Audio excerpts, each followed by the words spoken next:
Hi friends, అందరికీ నమస్కారం. శ్రావణ మాసం వచ్చేసింది. అందరూ కూడా లక్ష్మీదేవి పూజ చేసుకుందుకి సిద్ధమైపోయి ఉన్నారు. అయితే లక్ష్మీదేవి పూజ ఏ విధంగా చేసుకోవాలి అనేది నేను చెప్తాను. ఇలాంటి మరికొన్ని వీడియోలు కానీ మీకు కావాలి అంటే నా ఈ ఛానల్ని సబ్స్క్రైబ్ చేసుకోండి, ఫాలో అవ్వండి. ముందుగా లక్ష్మీదేవి ఫోటోని తీసుకొని శుభ్రంగా తడిబట్టతో తుడిచి అమ్మవారికి ఈ విధంగా చందనం కుంకుమతో అలంకరించుకోవాలి. తర్వాత అమ్మవారి చెంపలకు కూడా కొద్దిగా చందనాన్ని అద్దండి. ఇప్పుడు అమ్మవారి ముఖం చూడండి, ఎంత చిరునవ్వులు చిందిస్తూ అందంగా కనిపిస్తున్నది. మనల్ని ఆశీర్వదిస్తున్నట్లుగా ఉంది. ఆ తర్వాత లక్ష్మీకరంగా ఈ సంవత్సరం నా దగ్గర కొన్ని 5 రూపాయల పాత నోట్లు వచ్చాయి.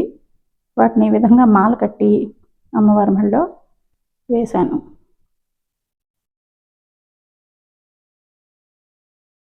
ఆ తర్వాత దీపాలు పెట్టుకుందుకు గాను నా దగ్గర వెండి కుందులు ఉన్నాయి. వాటిని రెడీ చేసి పెట్టుకున్నాను. ఈ కుందుల్లో ఒత్తి నిలబడదు, లోపలికి వెళ్ళిపోతుంది. కాబట్టి నేను ఈ స్టాండ్ని తెప్పించుకున్నాను.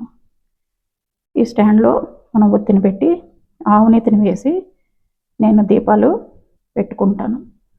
ఆవు నెయ్యి చాలా శ్రేష్టమైనది దీపాలకు గాను.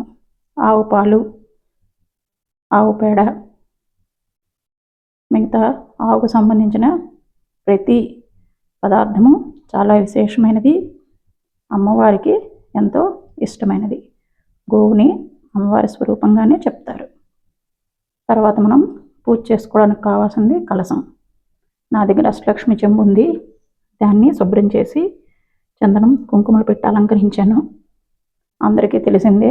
ఈ కలశంలో నీళ్లు పోసి పసుపు, కుంకుమ, చందనం, అక్షతలు, 1 రూపాయి కాయిన్ వేసి 5 మామిడాకులను పెట్టి దాని మీద కొబ్బరికాయ, దానిపైన ఒక బ్లౌజ్ పీస్ని పెట్టి కలశ రూపంలో అందులో లక్ష్మీదేవిని ఆవాహన చేసి పూజ చేసుకోవాలి. కలశం ఎలా రెడీ చేయాలన్నది నేను తర్వాత వీడియోలో పెడతాను.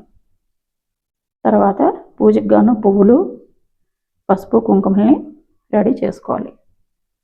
అమ్మవారి స్వరూపంగానే నేను చిన్న తులసి కోటని, గణపతి, లక్ష్మి ఉన్న ఒక చిన్న వెండి రూపుని నేను పూజకు గాను పెట్టుకున్నాను.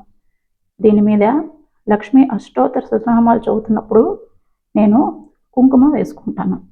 అందుకు ఈ విధంగా రెడీ చేసుకోవాలి.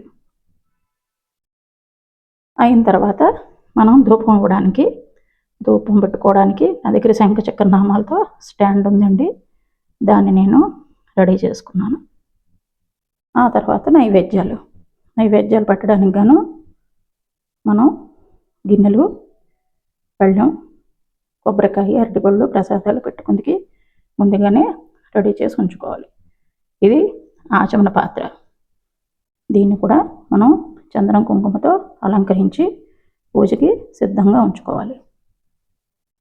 ఆరింగిపోయిన తర్వాత హారతి ఇచ్చే స్టాండ్ను కూడా మనం సిద్ధంగా దగ్గర పెట్టుకుంటే, ఇదంతా ముందు రోజు మనం రెడీ చేసి పెట్టుకుంటే మనకి మన్నాడు పూజ సులువుగా, తొందరగా అవుతుంది.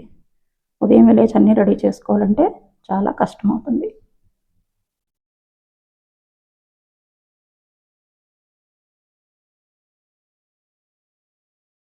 ముందు రోజు మనం తెచ్చుకోవాల్సినవి పూజకు గాను మామిడి కొమ్మ, పువ్వులు, అరటిపళ్ళు, పళ్ళు, తమలపాకులు ముందు రోజు మనం తెచ్చి రెడీగా పెట్టుకోవాలి.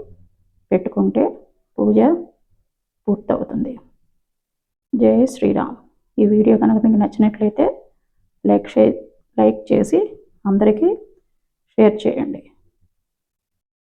జై శ్రీరామ్.